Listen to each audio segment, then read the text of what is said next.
Amara Johnson gripped the steering wheel of her battered SUV, the engine's faint rattle, a reminder of the miles it had endured. The gravel driveway of Carson Ranch crunched beneath her tires, stretching toward a horizon framed by Montana's jagged mountains. Amara was no stranger to starting over at 32, but this felt different. A chance to leave behind the weight of Atlanta's disappointments and reclaim a piece of herself she'd lost. The classified ad for a horse trainer had been a beacon in a storm. Modest pay, a cabin on the property, and a promise of wide-open spaces. After years of scraping by, it was a lifeline. 3 years ago, Amara's world had fractured. Her best friend, Keisha, had convinced her to pool their savings for a small catering business, a dream they'd nurtured over late-night talks. Amara had poured her heart and every dollar into it, only to discover Keisha had drained their joint account and vanished. The betrayal stung deeper than the financial loss. It shattered Amara's trust, leaving her wary of promises and people. She'd spent the years since working odd jobs, her grandmother's voice echoing in her mind.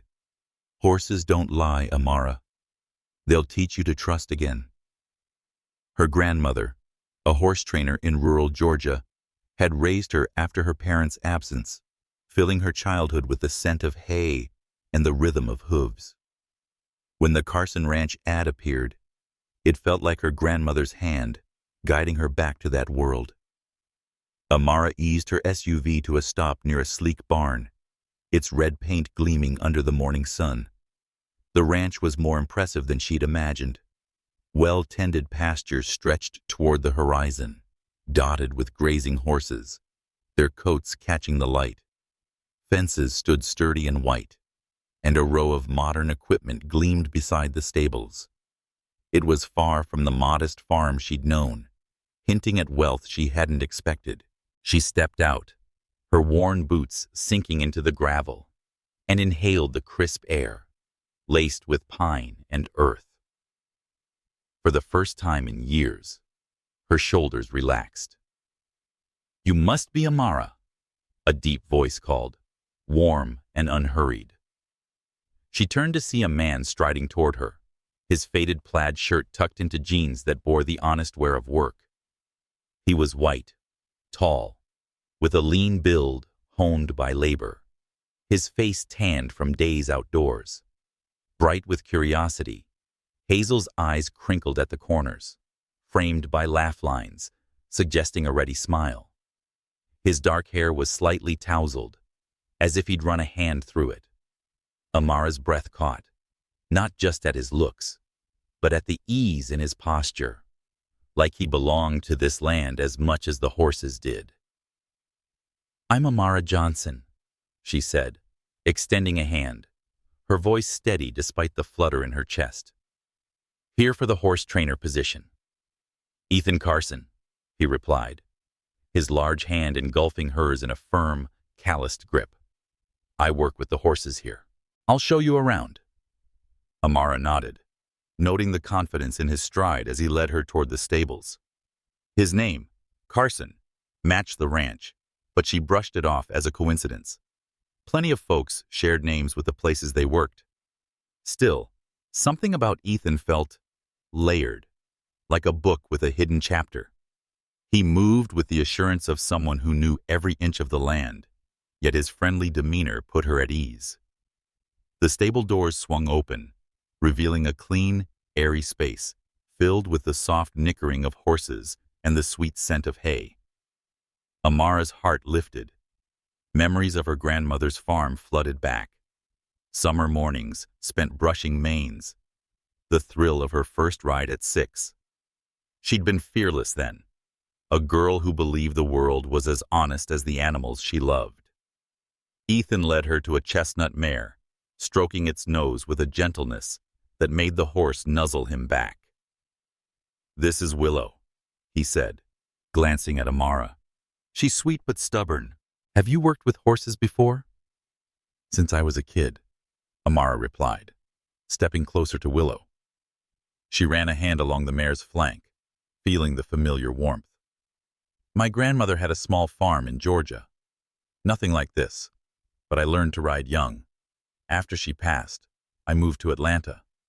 Haven't been around horses in years, but it's like breathing again. Ethan's smile was slow and genuine, and it unsettled her pulse.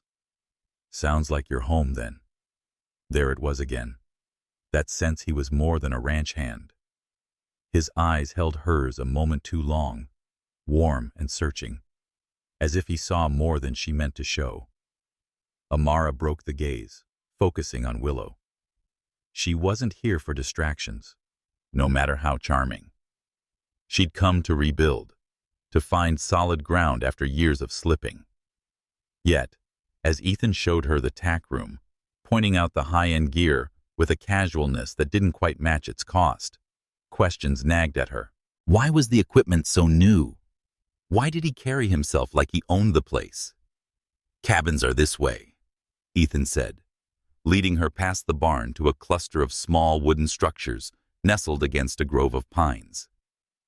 Hers was inviting but straightforward, with a sloped roof and a porch facing east. Inside, a single room held a bed, a table, and a tiny kitchenette, the walls adorned with faded photos of horses. It was a far cry from her overpriced Atlanta apartment, with its leaky pipes and nosy landlord. Here, she could hear herself think. This is yours, Ethan said, handing her a key. Settle in, and we'll start with the horses tomorrow. Any questions? Amara hesitated, then shook her head. I'm good. Thanks, Ethan. He tipped his head, that smile flickering again. Welcome to Carson Ranch, Amara. As he walked away, his silhouette blending with the golden light of late morning, Amara stood on her porch, key in hand.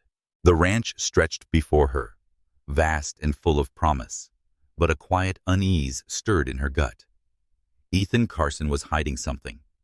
She felt it in how he deflected questions, and his warmth seemed to guard a more profound truth. She'd learned the hard way that secrets could unravel everything.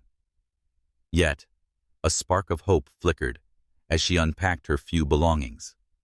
Maybe, just maybe, this place could be the fresh start she needed. For now, she'd focus on the horses, the work, and keeping her heart locked tight. Whatever Ethan was hiding, she'd find out soon enough. Amara woke to the soft glow of dawn filtering through her cabin's window, the air cool and sharp with the promise of a new day. She pulled on her boots, the familiar creak of leather grounding her, and stepped onto the porch with a mug of coffee. The Carson Ranch lay quiet, its pastures shrouded in mist, the distant whinny of a horse cutting through the stillness. Her first week had been a blur of learning routines, feeding schedules, grooming protocols, and the quirks of each horse, but it felt right, like slipping into a favorite jacket.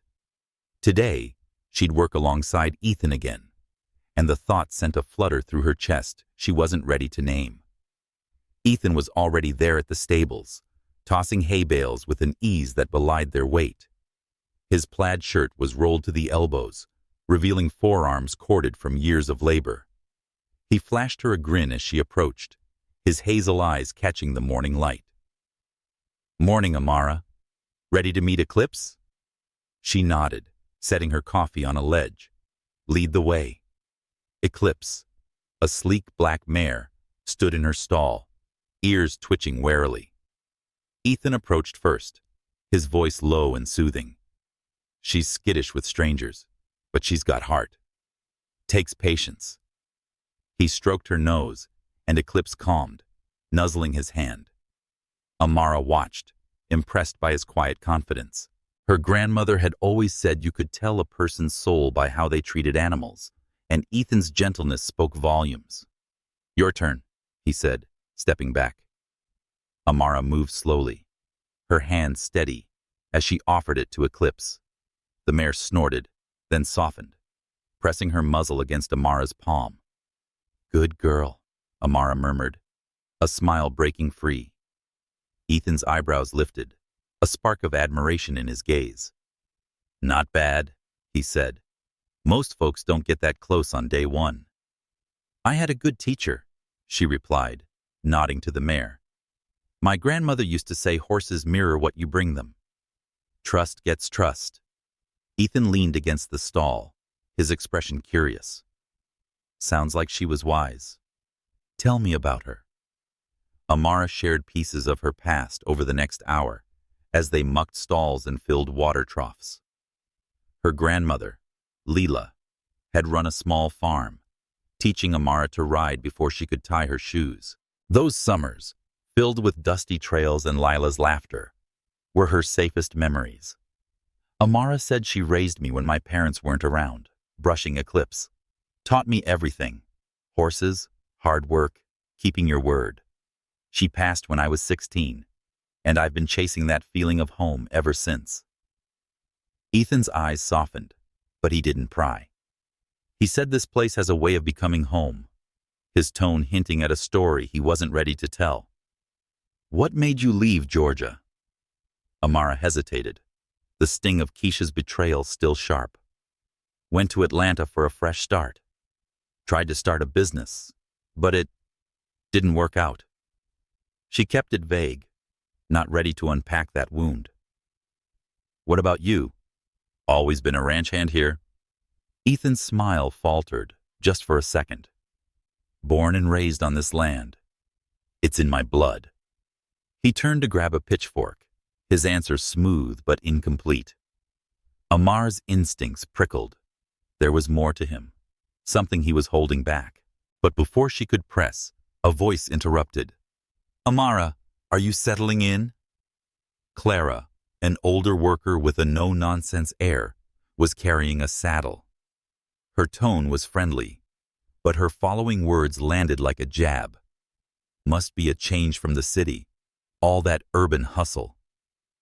Amara stiffened, catching the subtle edge. Clara's assumption, tied to Amara's background, her outsider status in this predominantly white corner of Montana, wasn't new. She'd felt it in Atlanta too, in boardrooms where her presence surprised people. It's a good change, she said evenly, meeting Clara's eyes. Horses don't care where you're from. Clara nodded, unfazed, and moved on, but the moment lingered. Ethan, who'd overheard, frowned slightly, as if weighing whether to speak. Instead, he handed Amara a grooming brush. Let's get Eclipse ready for a ride. She trusts you now. They led the mare to a paddock, the sun climbing higher. Amara swung into the saddle, her body remembering the rhythm of riding. Ethan mounted a gray gelding, and they trotted across a field, the wind carrying the scent of grass and freedom. For a moment, Amara forgot her wariness, forgot the sting of Clara's words. Ethan's laughter, bright and unguarded, pulled her in, and she found herself laughing too, the sound foreign after years of guarded silence. They dismounted at the stables, and Ethan offered her a water bottle. You're a natural out there, he said, his gaze warm. Reminds me why I love this place. Amara took the water, her fingers brushing his. It's easy to love when working with horses like these, and good company doesn't hurt. The words slipped out, bolder than she'd meant, and heat crept up her neck. Ethan's grin widened, but he didn't push. Glad I cut. As they cleaned tack, Amara's thoughts drifted to her cousin, Jamal, who'd been diagnosed with autism at 5. She'd spent summers helping him, watching his face light up when Lila let him pet the horses. His quiet joy had inspired her dream of a therapeutic riding program, a way to give kids like him confidence and connection. She almost mentioned it to Ethan, but stopped. She barely knew him, and her dreams felt too fragile to share. Something on your mind? Ethan asked, pausing with a saddle in hand. His tone was gentle, not pressing, but his eyes saw too much. Just thinking about why I came here, she said. Hoping to do some good. He nodded, his expression thoughtful. This ranch has room for that. Stick around, and you'll see. His words carried weight, like a promise he hadn't fully voiced. Amara caught him watching her as they finished their work, his gaze lingering with an intensity that made her pulse skip. There was a connection here, undeniable, but it came with questions. Ethan's ease with the horses, his vague answers about his past, and the high-end gear in a supposedly modest ranch didn't add up. Clara's comment echoed too, a reminder of the social gap between her world and this one. Amara had come to Carson Ranch to rebuild, not to get tangled in feelings or secrets. But as Ethan waved goodbye, promising to meet her at dawn, she couldn't shake the feeling that both were already waiting. The Montana sky was a canvas of gold and pink, as Amara guided Eclipse through a grassy field, the mare's hooves drumming a steady rhythm. 3 weeks at Carson Ranch had woven her into its pulse. Mornings with the horses, evenings on her cabin porch, the quiet vastness of the land, soothing wounds she'd carried from Atlanta. Ethan rode beside her on a gray gelding named Storm, his posture relaxed yet alert, his laughter catching the dawn breeze as they raced across the open plain. Amara's heart lifted, the thrill of the ride loosening the guard she'd built around herself. For a moment, she was just a woman on a horse, not a woman running from betrayal. "Think you can keep up?" Ethan called, his grin daring her as he nudged Storm into a gallop. Amara laughed, urging Eclipse forward. "Watch me." They flew across the field, the mist swirling around them, until they slowed near a copse of pines. Amara's cheeks flushed with exhilaration, her breath visible in the cool air. Ethan dismounted, tying Storm to a low branch, and she followed, patting Eclipse's flank. Their eyes met, and the shared joy of the ride sparked something more profound, an ease that made her want to linger, despite the questions still nagging at her about his past. "Ethan said you ride like you were born to it," leaning against a tree, his hazel eyes warm with admiration. "Blame my grandmother," Amara replied, brushing a stray braid behind her ear. "She had me in the saddle before I could read." She hesitated and added that riding was how I connected with my cousin, Jamal. "He's autistic, doesn't talk much, but horses brought him out of his shell. Made me want to do that for other kids someday."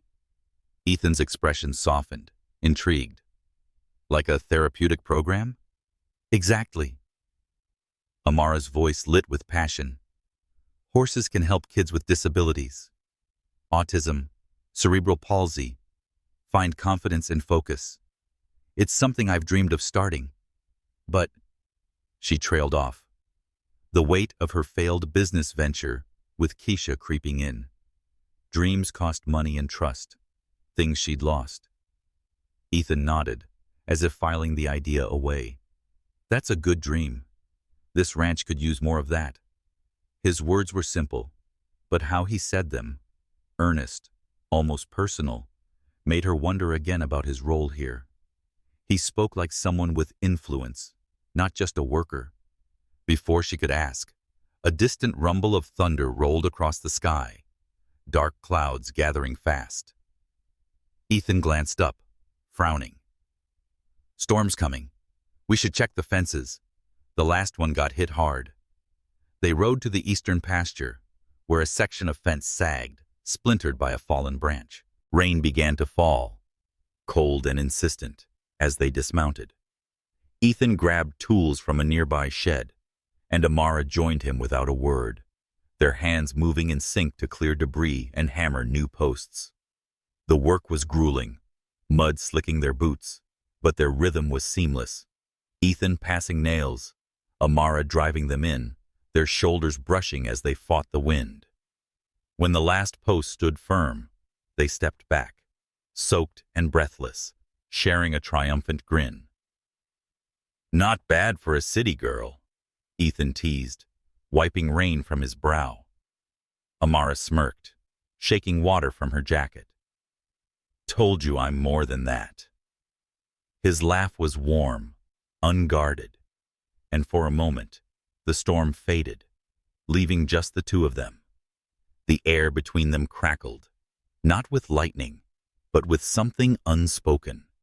Amara's pulse quickened, and she turned to Eclipse, busying herself with the reins to avoid his gaze. Trust was a risk she wasn't sure she could take. Not after Keisha, not when Ethan's vagueness about his life hinted at secrets. They dried off at the stables, and the horses settled in their stalls. Ethan invited her to his cabin for dinner, promising a warm meal to shake off the chill. Amara hesitated.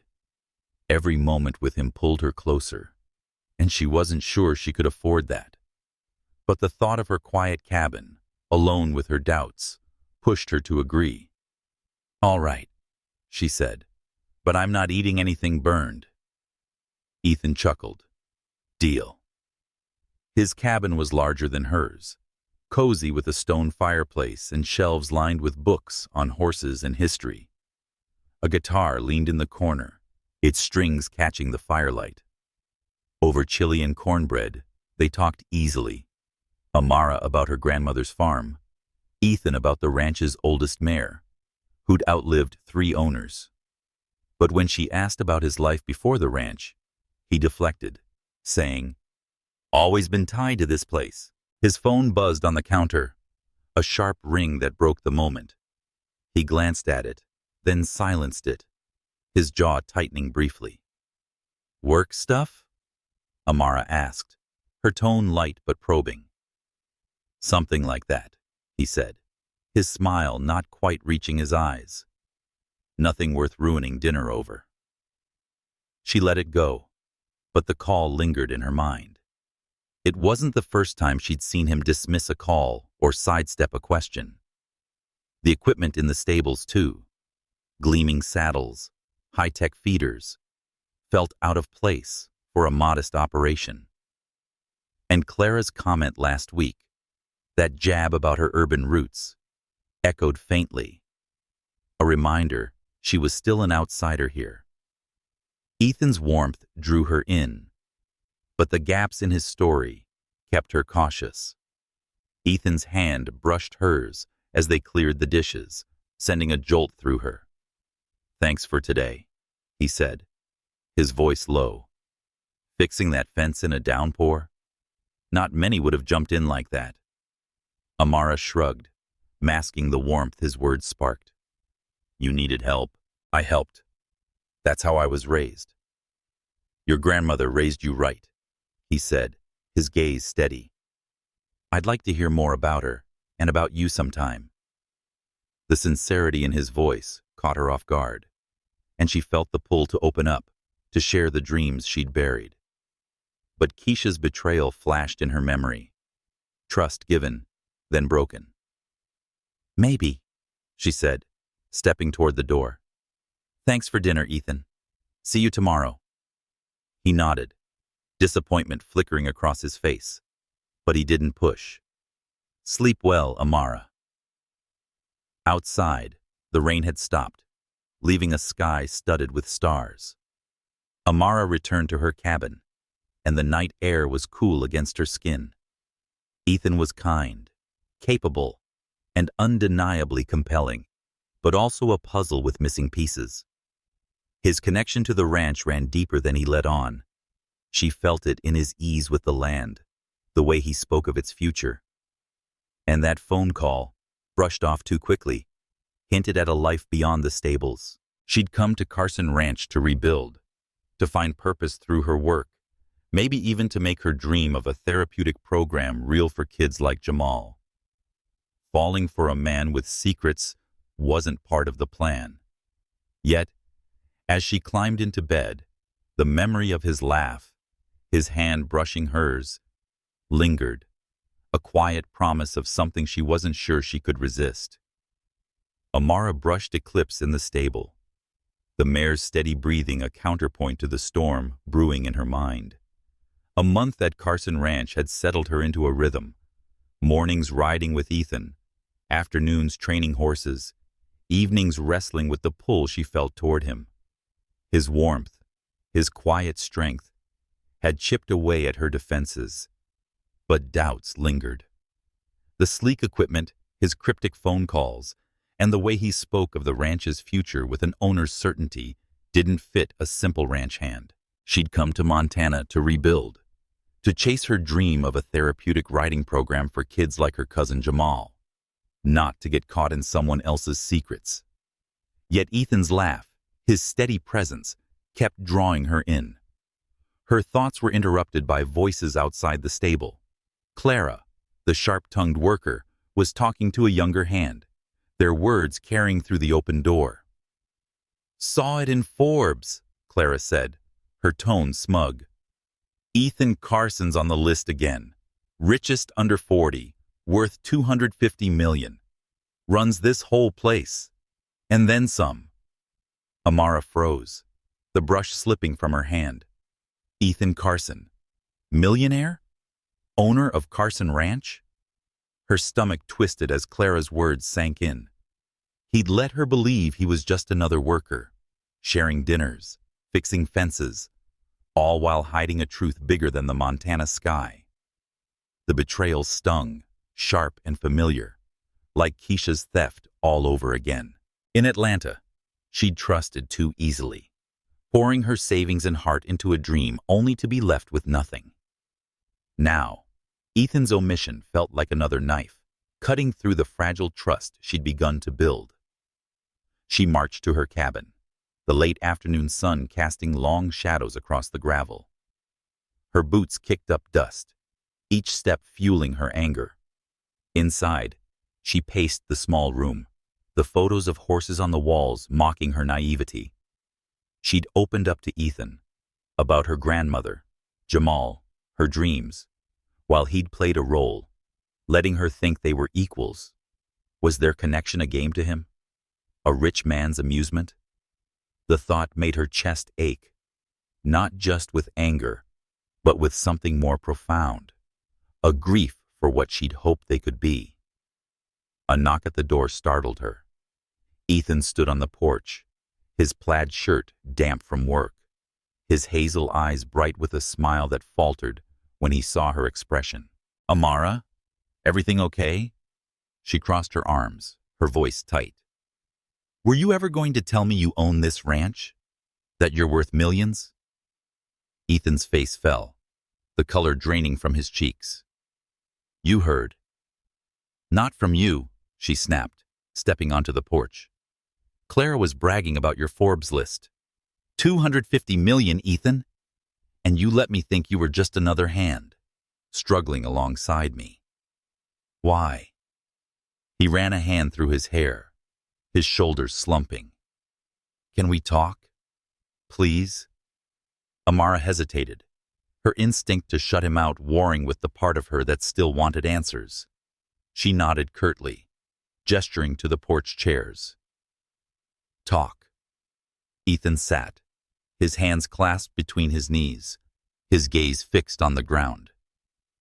"I didn't lie, not outright. I just didn't correct you when you assumed I worked here. That first day, you treated me like a person, not a bank account. Do you know how rare that is? So you thought hiding who you are was the answer?" Amara's voice rose, her hurt spilling over. "We've spent weeks together, riding, talking, sharing meals.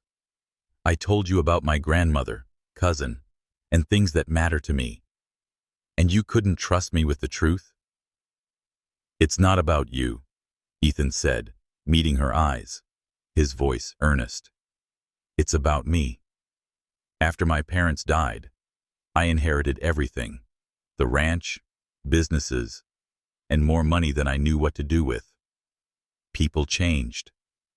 Friends wanted loans, women saw dollar signs, and business partners saw leverage.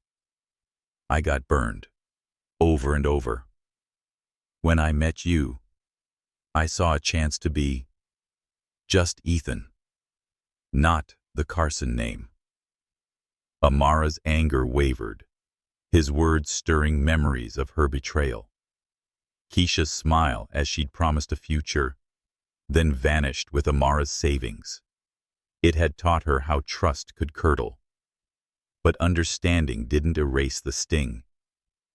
"You don't get it," she said, her voice softer but firm. In Atlanta, someone I trusted stole everything from me. Money, dreams, faith in people. I came here to start over, to be honest with myself and others. Are you pretending to be someone you're not? That's not real, Ethan. It's a lie by omission. He winced, as if her words were a physical blow. I'm sorry, Amara. I never meant to hurt you. I wanted what we had to be real, because it was. Every moment with you, fixing fences, riding eclipse, laughing over chili, that's me, not the money. She wanted to believe him and cling to the warmth of those moments, but doubt held her back. How am I supposed to trust you now? What else are you hiding?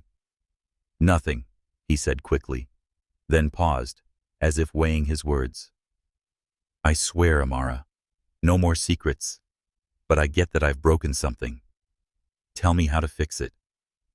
She stood, wrapping her arms around herself, the evening chill seeping into her bones. I don't know if you can. I need time, Ethan. Space to figure out what's real. He nodded, his eyes shadowed with regret. I understand. I'll give you that. But I'm not giving up on us. Not on what we could be. As he walked away, his silhouette fading into the dusk, Amara sank into a chair, her heart a tangle of hurt and longing. She'd felt a spark with Ethan, a connection she hadn't dared hope for since Atlanta. But trust was her foundation, rebuilt brick by brick after Keisha's betrayal. Ethan's wealth didn't bother her. His deception did. She thought of Jamal, and how horses had given him a voice when words failed. Her dream of a therapeutic program was about honesty, helping kids find truth in a world that often lied. Could she build that here, with a man who'd hidden so much? The stars emerged, cold and distant, offering no answers. Amara closed her eyes, willing her heart to quiet, knowing the days ahead would test her more than any storm.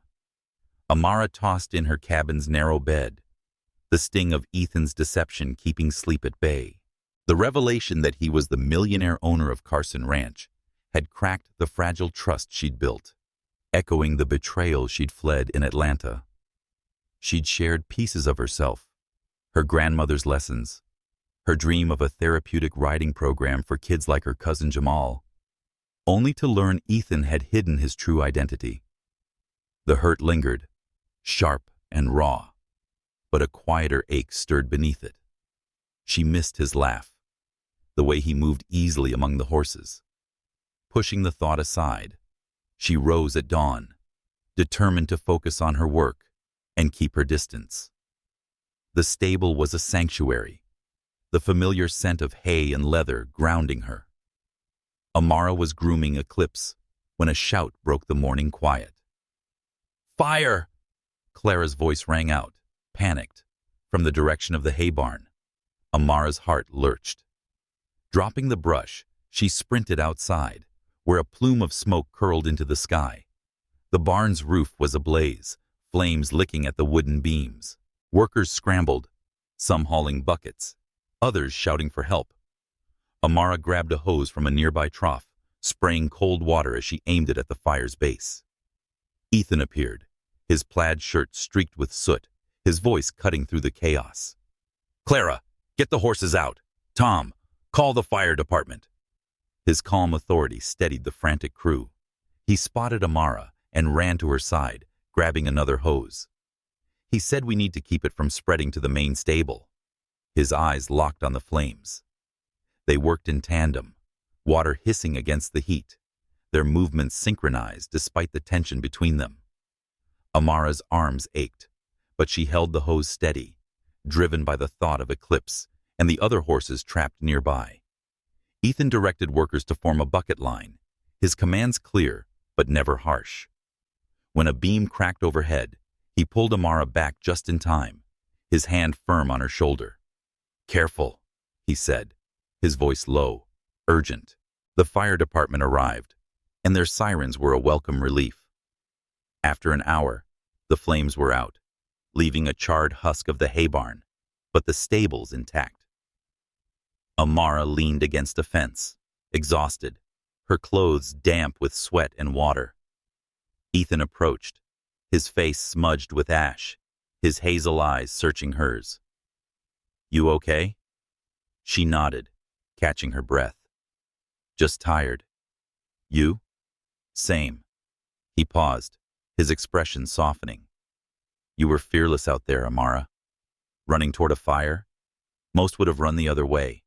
She said I couldn't let the horses get hurt, brushing off the praise. Anyone would have done it. "No," Ethan said firmly. "Not everyone. You saved the stable. You know that?" His words warmed her, but she kept her guard, remembering his secret. "You were the one leading everyone. Kept it together." He shrugged, a faint smile breaking through. "We made a good team." For a moment, the hurt between them faded, replaced by the shared adrenaline of the crisis. Amara saw him differently. Not just the man who'd hidden his wealth, but someone who cared deeply for this place and its people. His leadership wasn't showy, but steady, the kind that inspired trust. Yet, as she turned to check on Eclipse, a sleek black Mercedes pulled up near the main house, its polished shine jarring against the soot-stained scene. A woman stepped out, tall and elegant, her blonde hair swept into a chic bun, her designer coat out of place in the ranch's grit. She embraced Ethan in a familiar embrace, and Amara's stomach twisted. "Who's that?" she asked Clara, who was coiling a hose nearby. "Lauren, Ethan's sister," Clara said, her tone neutral but her eyes sharp. "She lives in Seattle and shows up when she feels like it." Amara nodded, relief mixing with unease. Sister, not a girlfriend. But the woman's polished presence underscored the gap between Amara's world and Ethan's. In Atlanta, she'd navigated rooms where her presence drew sidelong glances, where people assumed she didn't belong. That feeling crept back here, among the ranch's wealth and mostly white workers. Lauren's arrival, with her effortless claim to this place, made Amara feel like an outsider again. Her worn boots and modest dreams were no match for the Carson legacy. She busied herself with Eclipse, checking the mare for signs of stress. Ethan joined her after a moment, his expression apologetic. "Sorry about that. Lauren's enthusiastic. She's just visiting for a few days." "It's fine," Amara said, keeping her voice even. "Family's important." He studied her, as if sensing her withdrawal. "You sure you're okay?" "Not just about the fire." She met his gaze, the weight of his deception heavy between them. "I'm still processing, Ethan. You hid who you are. That's not small." "I know," he said, his voice low. "I want to make this right. Will you let me try?" Amara hesitated, her heart torn. The man who'd led the fire response and pulled her from danger was real, more real than the millionaire she'd read about in Forbes. But trust was fragile, and hers was still bruised from Keisha's betrayal, now deepened by his. "I need space," she said finally. "I can't just forget it." He nodded, his eyes shadowed with regret. "I'll wait, Amara, as long as it takes." As he walked toward the main house, where Lauren waited, Amara turned back to Eclipse, stroking the mare's nose. The fire had shown her Ethan's strength, his care for the ranch and its people. But it also highlighted the chasm between them. His world of wealth and family ties, her world of hard-earned dreams and guarded trust. She thought of Jamal, and how a program here could give him and others a chance to shine. She'd stay, for the horses, for her dream. But Ethan? That was a question she wasn't ready to answer, not when his sister's arrival hinted at more layers to his life she didn't know. Amara stood in the stable, the soft nickering of Eclipse grounding her as she wrestled with the aftershocks of Ethan's deception. The fire 2 days ago had shown her his strength, his steady hand in a crisis, but the sting of his hidden identity, millionaire owner of Carson Ranch, still burned. She'd come to Montana to rebuild after Keisha's betrayal in Atlanta, to chase her dream of a therapeutic writing program for kids like her cousin Jamal. Trust was her hard-won currency, and Ethan's omission had wasted it. Yet, his apology on her porch, his plea to make things right, lingered in her mind, tugging at her resolve. A note slipped under her cabin door that morning changed everything. Ethan's neat scrawl read, "Amara, please meet me at the West Barn at noon. I owe you the truth, all of it." She'd debated ignoring it, her heart bruised from his secrecy, but curiosity and something more profound, a pull she couldn't name, drew her to the barn. The rarely used West Barn stood quiet under a gray October sky, its weathered wood contrasting with the ranch's polished stables. Ethan waited by the entrance, his plaid shirt tucked into jeans, his hazel eyes shadowed with a nervousness she'd never seen. "You came," he said, relief softening his voice as he gestured inside. "I wanted a place we could talk, just us." Amara stepped into the barn, surprised to find it transformed. A wooden table stood at the center, set with sandwiches and iced tea, a single lantern casting a warm glow. The simplicity of it disarmed her, a far cry from the wealth she now knew he possessed. "What's this?" she asked, her tone guarded.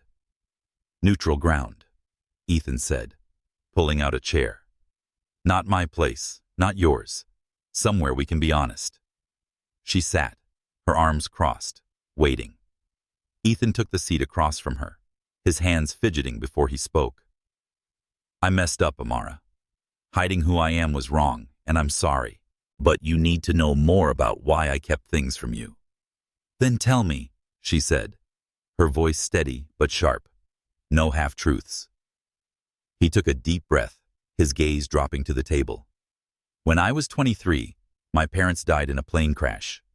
I inherited Carson Ranch, the businesses, everything. Overnight, I went from a college kid to a target. People wanted favors, money, power. I learned fast that wealth changes how people see you. I got burned by friends, partners, even women who said they loved me but didn't. So when you showed up, treating me like Ethan, I couldn't risk losing that." Amara's chest tightened, his words echoing her wounds from Keisha's betrayal. "I get wanting to protect yourself," she said, "but you let me think we were equals. That hurts, Ethan, especially after I trusted you with parts of my life." "I know," he said, his voice raw. "There's something else, something more complex." He paused, his jaw tight. 3 years ago, I was engaged to a woman named Emily Parker. She died in a riding accident. A horse I gave her, a thoroughbred named Midnight, spooked during a ride. She fell and hit her head. By the time they found her, she was gone. Amara's breath caught, the weight of his words sinking in. "Ethan, I'm so sorry." He shook his head, his eyes distant. "It's not just that she died. I blamed myself. I picked that horse, and I thought it was perfect for her. She was experienced, but I should have known better and checked her temperament more." After the funeral, her family, her parents especially, sued me, claiming I was negligent. It dragged on for a year, tore me apart. I stopped trusting people, stopped letting anyone close. When I met you, I was afraid to open up, scared you'd see that failure in me. The vulnerability in his voice cracked something in Amara. She saw the guilt etched into his face, which lingered long after the courts ruled in his favor. Her pain, Keisha stealing her savings, shattering her trust, felt smaller in comparison, but no less real. "Why didn't you tell me?" she asked, softer now. "After everything we shared, you didn't think I'd understand?" "I wanted to," he said, meeting her eyes. But every time I got close, I froze. You're different, Amara. You see me, not the Carson name, not the money. I was terrified you'd look at me differently, like I was the guy who let someone die. She leaned back, processing his words.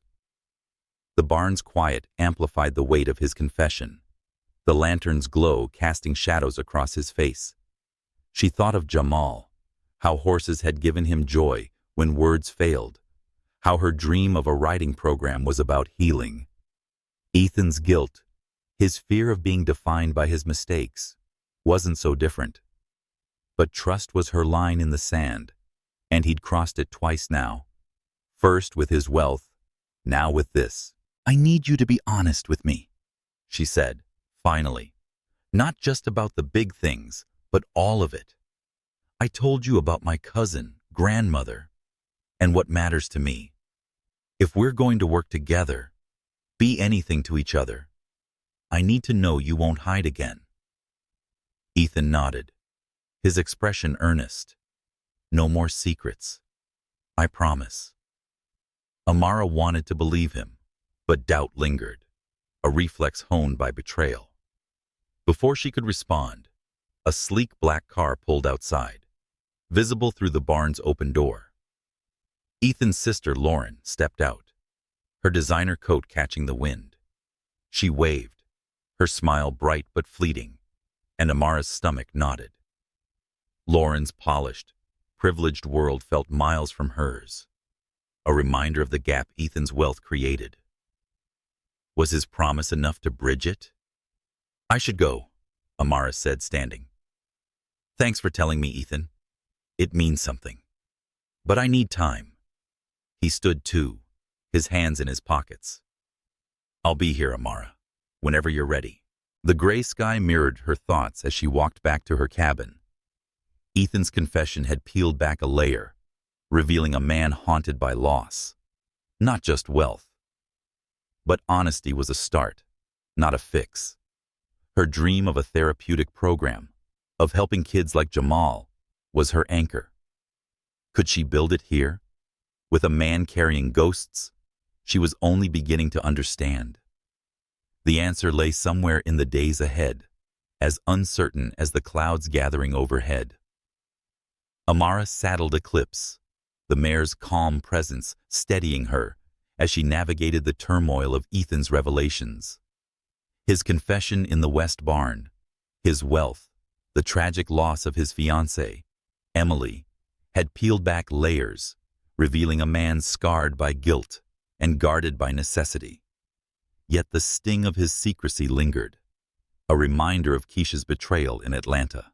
Amara had come to Carson Ranch to rebuild and turn her dream of a therapeutic riding program for kids like her cousin Jamal into reality, not to wrestle with feelings for a man whose world felt so far from hers. Still, the fire they'd fought together, his steady hand in crisis, kept her from closing the door completely. Ethan found her in the stable, his plaid shirt dusted with hay, his hazel eyes cautious but hopeful. Got a minute? He asked, leaning against a stall. I want to show you something. Amara hesitated, her guard still up, but nodded. He led her across the ranch to a quiet meadow, its grass dotted with wildflowers, a small lake shimmering under the autumn sun. The air was crisp, carrying the scent of pine and possibility. Ethan said, "This is my favorite spot," stopping at the water's edge. "I come here to think, to remember why I stay." "It's beautiful," Amara said, her voice softening despite herself. The meadow felt like a place where dreams could take root, far from the ranch's polished wealth. Ethan turned to her, his expression earnest. "I've been thinking about what you said, about a therapeutic riding program for kids. This meadow is perfect for a new stable, designed for kids with special needs. Wide aisles, gentle horses, a space for healing. I want you to lead it, Amara." Her breath caught, the dream she'd carried since watching Jamal find joy in horses suddenly within reach. "You're serious?" "Dead serious," he said. The Carson Foundation has the funds. I've seen you with the horses, with Eclipse. You've got the skill, the heart. But I need to know, is this about us? Or do you believe I'm the right person for it? His question cut to the core, echoing her doubts. Was this offer born of his feelings or her ability? She searched his face, finding sincerity, but also vulnerability.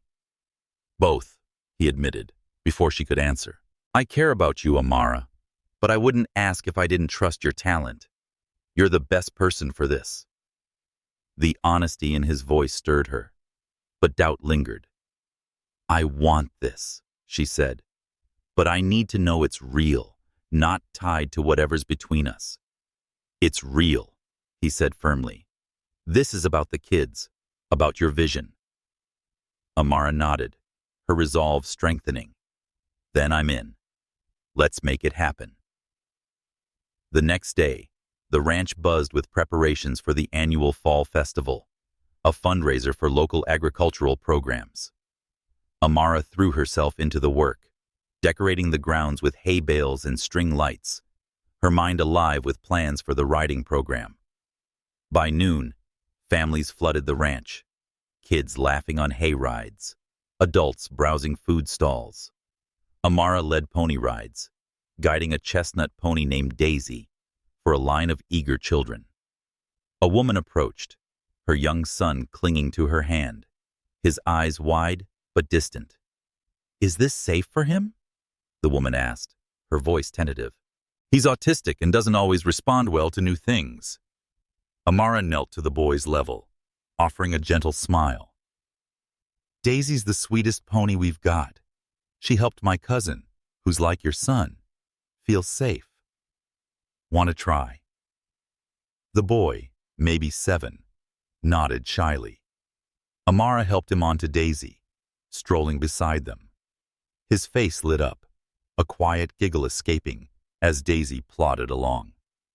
The mother's eyes welled with tears.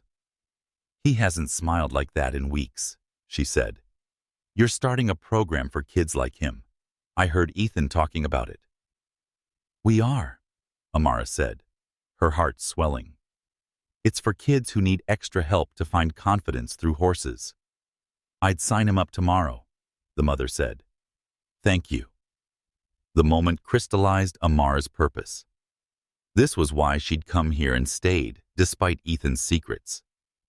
As she returned the boy to his mother, she caught Ethan watching from a distance, his smile proud but restrained. She nodded to him, a silent acknowledgement of their shared goal, but the moment was cut short. A man in a crisp suit approached Ethan, his demeanor all business. Charles Grayson, the Carson family attorney, had a sharp gaze that unsettled Amara. She'd seen him at the main house, always watching, constantly assessing. Ethan, Charles said, his voice smooth but edged. We need to discuss the foundation's budget. The costs of this new program are raising eyebrows. Ethan's jaw tightened. The funds are separate, Charles. We've been over this. Some board members disagree, Charles said, glancing at Amara with a look that made her feel like an intruder. It's a significant investment for unproven initiatives. Amara's stomach knotted. The disapproval in Charles's tone wasn't just about money. It was about her, an outsider daring to shape the Carson legacy. She'd felt that judgment in Atlanta, where her ideas were dismissed until proven twice over. Ethan stepped closer to her, his voice firm. Amara's program is exactly what the foundation is for. We'll discuss it with the board. Charles nodded, his smile thin, and walked away. Amara exhaled, the weight of his scrutiny lingering. He doesn't like me, she said quietly. Ethan said he doesn't like change, and his hand was briefly brushing hers. But I believe in you, and so will they. Amara led more pony rides as the festival continued, her mind racing. The mother's gratitude and the boy's smile proved her dream could work. But Charles's resistance, the The subtle undercurrent of being an outsider in this wealthy world reminded her of the hurdles ahead. Ethan's support was real, but so was the gap between their lives. Could she trust him to stand by her? Not just as a partner in this dream, but as someone who saw her fully? The festival's lights twinkled against the dusk, but the path forward felt as uncertain as ever.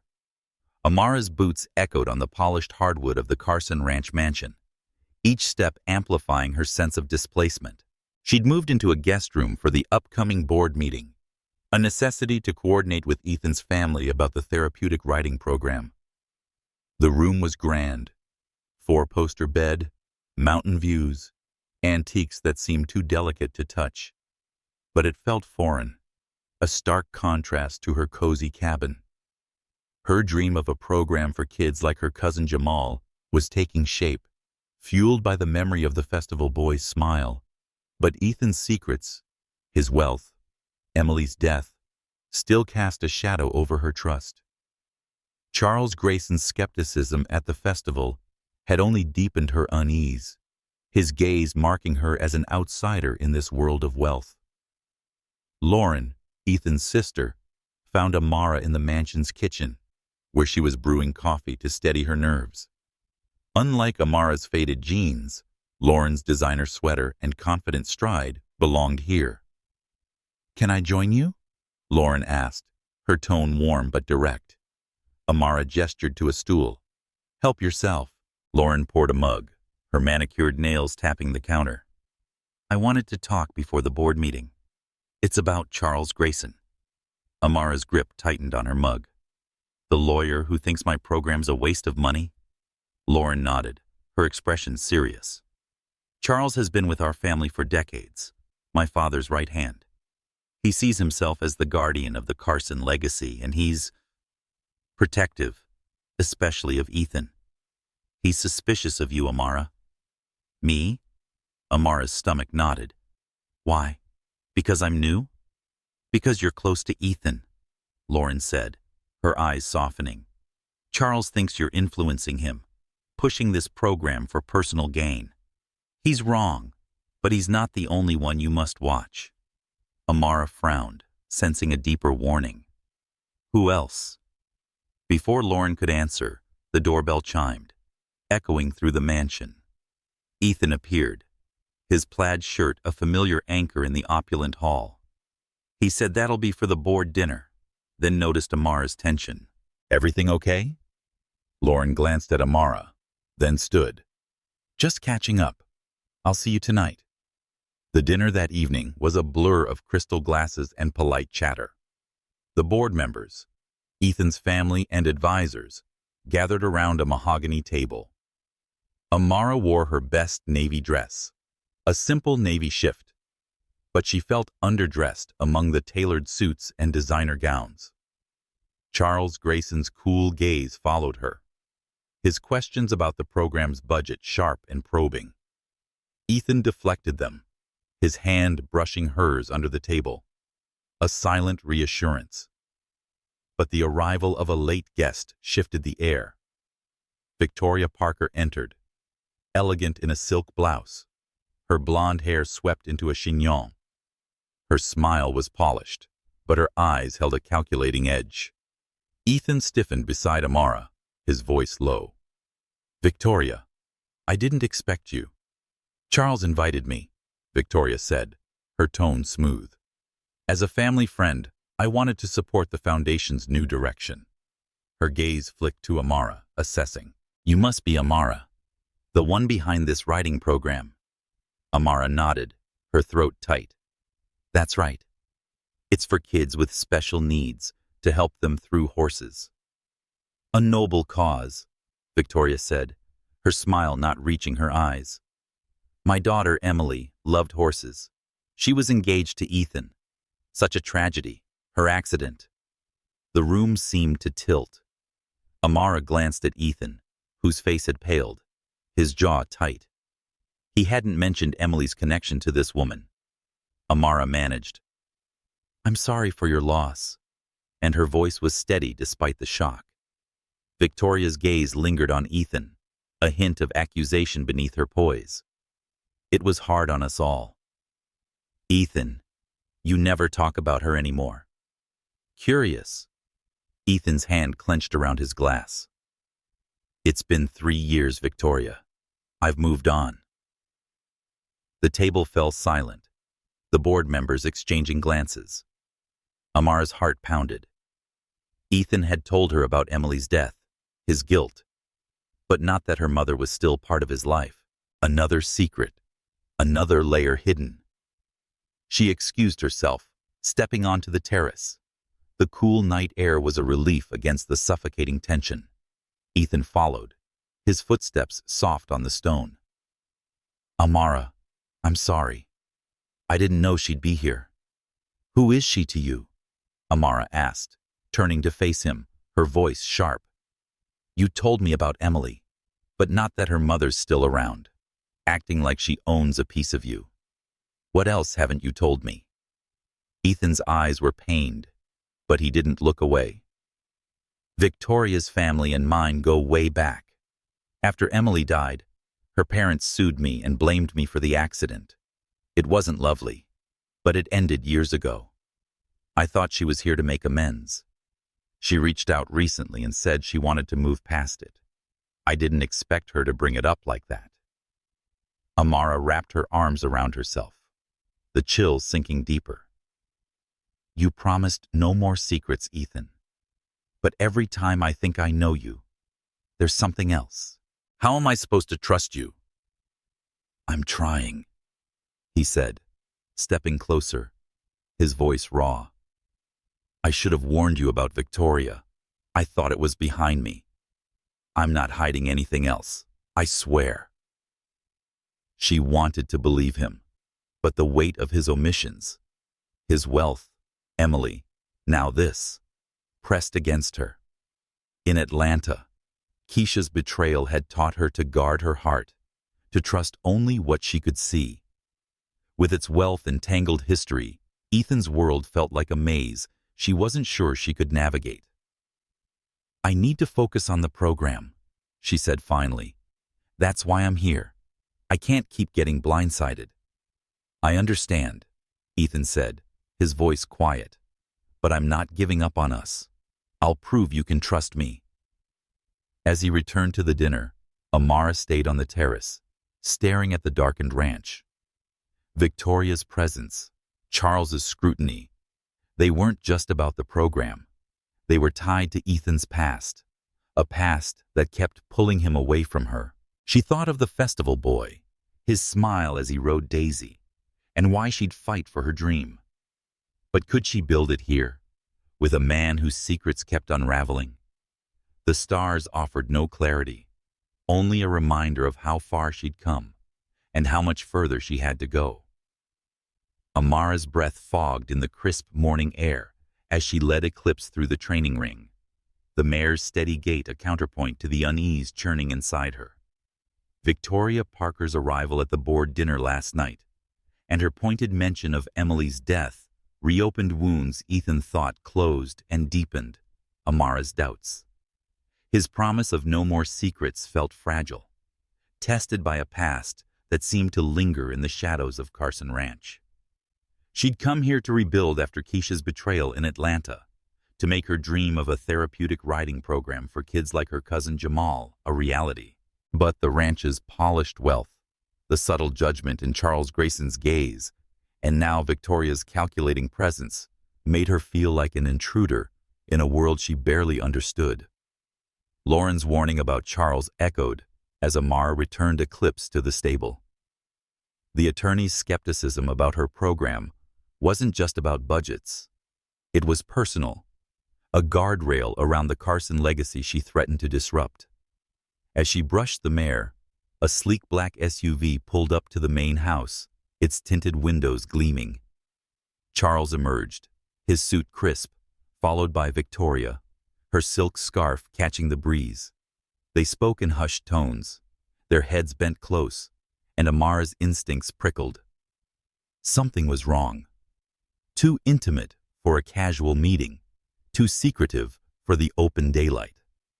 She slipped into the stable's shadow, watching as Charles handed Victoria a folder, their glances darting toward the house. Amara's heart quickened. In Atlanta, she'd learned to spot deception. Keisha's two bright smiles, her evasions before she vanished with Amara's savings. This felt eerily similar. She needed answers, and Lauren, with her blunt honesty, was her best bet. Amara found Lauren in the mansion's study, flipping through foundation reports. The room's leather chairs and towering bookshelves dwarfed her, amplifying her sense of being out of place. "Lauren," Amara said, closing the door. "I saw Charles and Victoria together outside. They're up to something." Lauren's eyes narrowed, her pen pausing mid-air. "I told you to watch Charles. What did you see?" "They were exchanging papers, looking cagey," Amara said. "Victoria mentioned Emily last night as if it were a weapon. And Charles keeps pushing back on my program. It's not just about money." Lauren sighed, setting the reports down. "No, it's not. Charles was my father's closest advisor, practically family. But he's always resented Ethan. When our parents died, Charles expected to run things. Ethan was just a kid in his eyes, too young to lead. He stayed loyal, but it's been a grudging loyalty, especially since Ethan started scaling back the business side to focus on the ranch." "And Victoria?" Amara pressed, her stomach tightening. "Lauren said that her family, the Parkers, lost their wealth years ago, but they've clung to influence. After Emily died, her parents sued Ethan, claiming he was negligent with that horse. They even tried to seize part of Carson Holdings, saying Emily was promised shares as a wedding gift. It was a lie. There was no proof. But it dragged Ethan through hell. Charles backed the Parkers then, thought Ethan was too emotional to lead. I'm betting he's working with Victoria now, stirring something up." Amara's mind raced, pieces clicking into place. What could they gain? Ethan said the lawsuit ended. Lauren stood, pacing to the window. "There's an old contract between our families from decades ago. If Carson Holdings' value drops below a certain point, the Parkers get first refusal on any assets sold to cover debts. Ethan's been dealing with a failed deal in Denver, significant losses. If someone's making the company look weaker than it is, Victoria could swoop in, buy up land or businesses cheap." "Charles," Amara said, her voice low. "He's been handling those deals, hasn't he?" Lauren nodded grimly. "And keeping Ethan in the dark." I didn't want to believe it, but it fits. Amara's chest tightened, the betrayal hitting close to home. She thought of Keisha and how trust had blinded her to warning signs. She couldn't let Ethan face this alone, not when her program and their fragile connection was at stake. "We need to tell him," she said. They found Ethan in the main stable, checking a horse's hoof. His plaid shirt was rolled to the elbows, his focus intense until he saw Amara and Lauren. "What's wrong?" he asked, straightening, his hazel eyes searching. Amara took a breath, her resolve firm. "Charles and Victoria are meeting behind your back. I saw them this morning, exchanging documents. Lauren thinks they're using an old contract to undermine you." Ethan's jaw clenched, but he listened as Lauren explained the Parker clause and Charles's resentment. "That Denver deal," he said, his voice tight. Charles pushed it and said it was a sure thing. When it fell through, he blamed market conditions. "I trusted him. He's counting on that," Lauren said. "He's been loyal to our family, but he always wanted control. Victoria's his chance to get it." Ethan ran a hand through his hair, his expression darkening. "I need to see those contracts. If they're planning something, it's in the fine print." Amara stepped closer, her voice steady. "I'll help. If they're coming after your ranch, my program's at risk too. We're in this together." Ethan's gaze softened, gratitude flickering despite the tension. "Thank you, Amara." As they headed to the mansion's office, Amara felt the weight of their partnership shift. Ethan's secrets, his wealth, Emily's death, had shaken her. But this threat was bigger, a betrayal from within his circle. She thought of the festival boy, his smile as he rode Daisy, the reason her dream mattered. Charles and Victoria weren't just after Ethan's legacy. They were after her future here. The mansion loomed ahead, its stone facade no longer just a symbol of wealth, but a battleground. Amara squared her shoulders, ready to fight, not just for her program, but for the trust she and Ethan were struggling to rebuild. Amara's boots clicked on the polished floor of the Carson Holdings office in town, her heart pounding as she followed Ethan and Lauren through the glass doors. The morning air was sharp, but the tension inside her was sharper. Charles Grayson and Victoria Parker's secret meetings, uncovered yesterday, pointed to a plot to undermine Ethan's ranch control using an old contract. Amara's dream of a therapeutic riding program for kids like her cousin Jamal was at stake, tangled in the same web threatening Ethan's legacy. She'd come to Montana to escape betrayal, not face it again. But standing beside Ethan now, she felt a resolve she hadn't known since Atlanta. This wasn't just his fight, it was hers too. Lauren led them to the lobby, her face taut. Charles called an emergency board meeting, she said, her voice low. He's claiming Ethan's mismanagement of assets, pointing to the Denver deal's collapse and your program, Amara. I'm sure they've got forged documents showing that foundation funds were misused. Ethan's jaw clenched, his hazel eyes hard.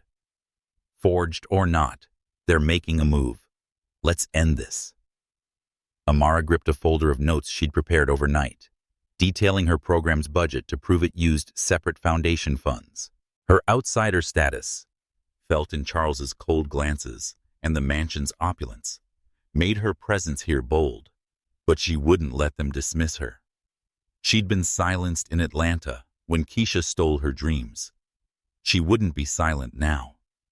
The boardroom was stark, all glass and steel, the long table ringed by family members and advisors. Charles stood at the head, his suit pristine, his smile smooth as he addressed the board. Victoria sat nearby, her elegant posture masking a predatory glint. We're here to discuss serious concerns about Ethan's leadership, Charles began, sliding a stack of documents forward. The Denver project's failure cost millions, and now he's diverting resources to a personal project. A writing program with questionable oversight. Amara's chest tightened, the accusation landing like a slap. Ethan stepped forward, his voice steady but cold. Save it, Charles. I know what you're doing. If the company's value drops, you and Victoria use an old Parker clause to grab assets. Those documents? Forgeries. The room stirred, board members exchanging glances. Victoria's smile didn't waver. That's a bold claim, Ethan, she said, her voice silk over steel.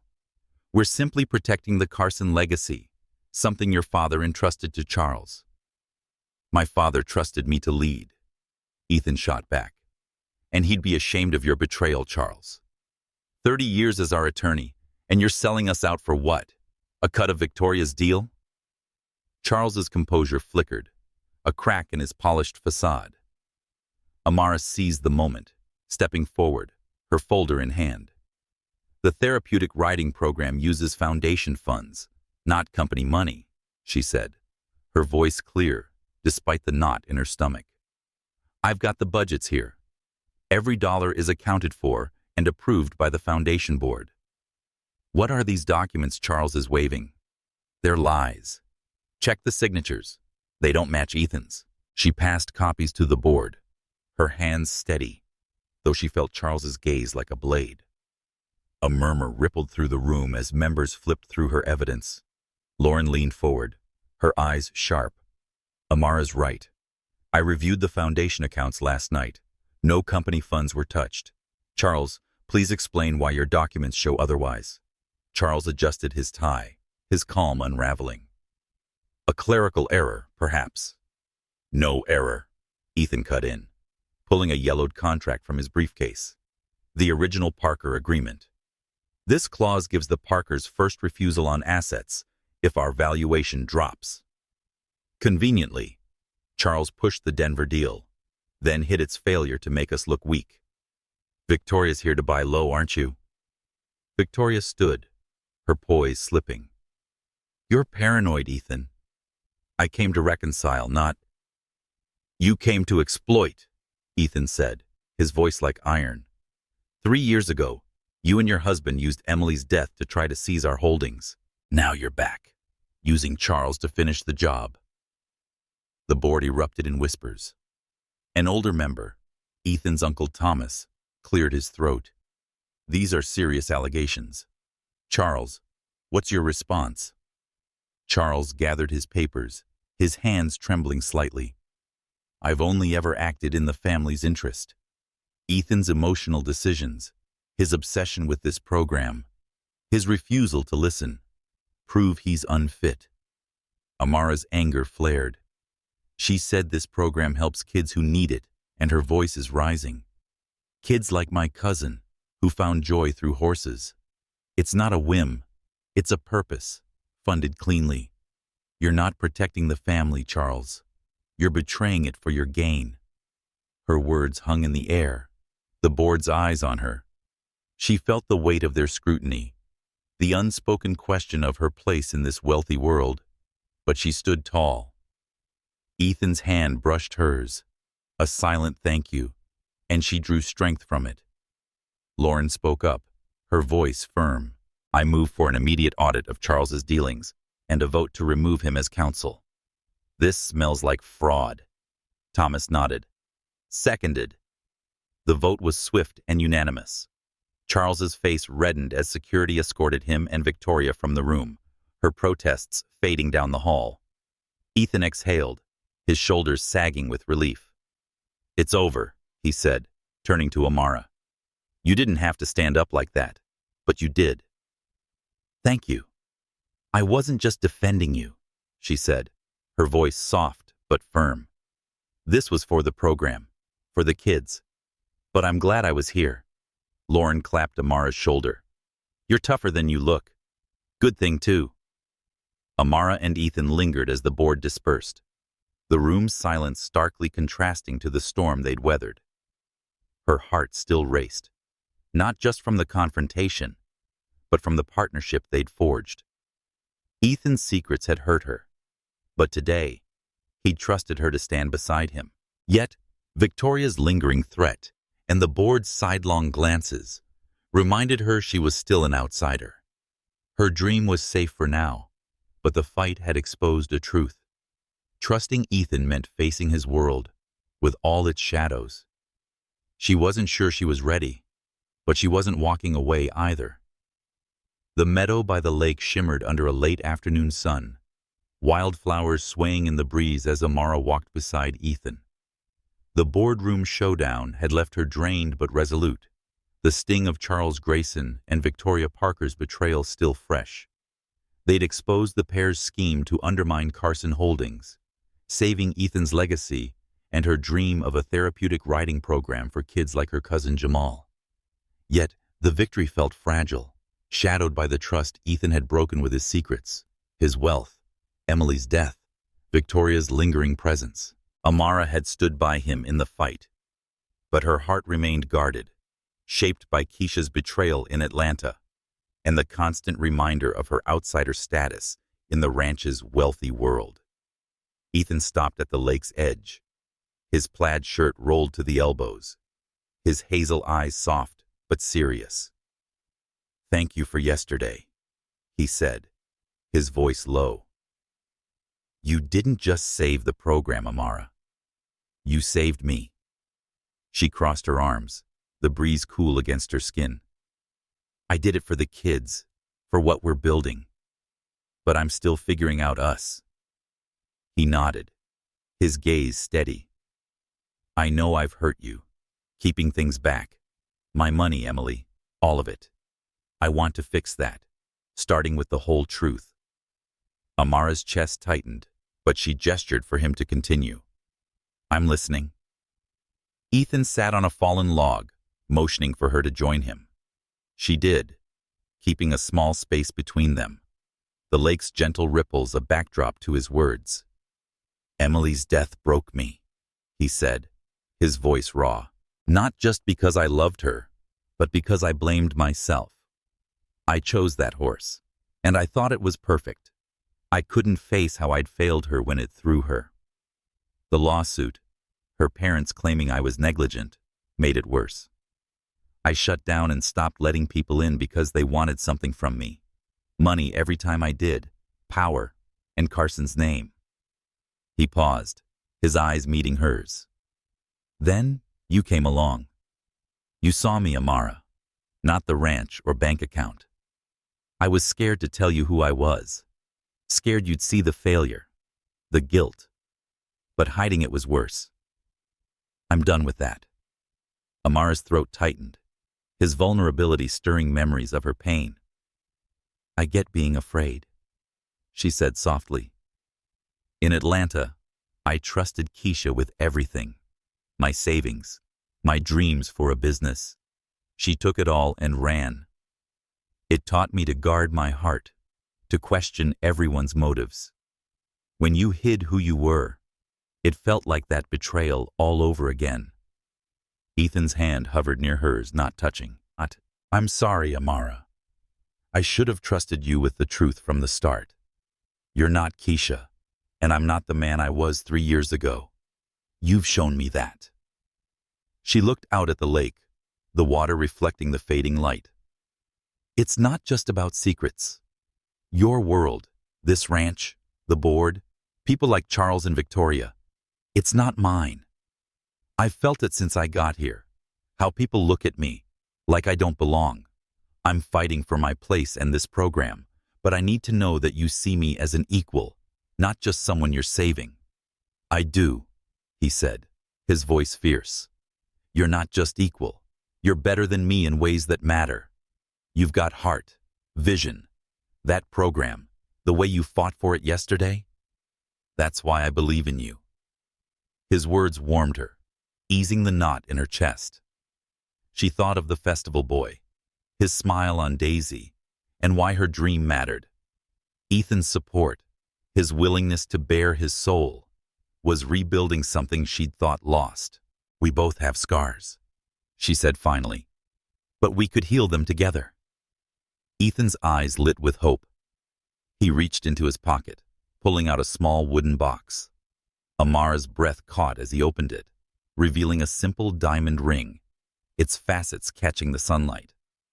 "This isn't some Carson heirloom," he said. "It's new, like us. Amara, you came here looking for a fresh start, and gave me one too. I love you, not because of what I own, but because of who you are.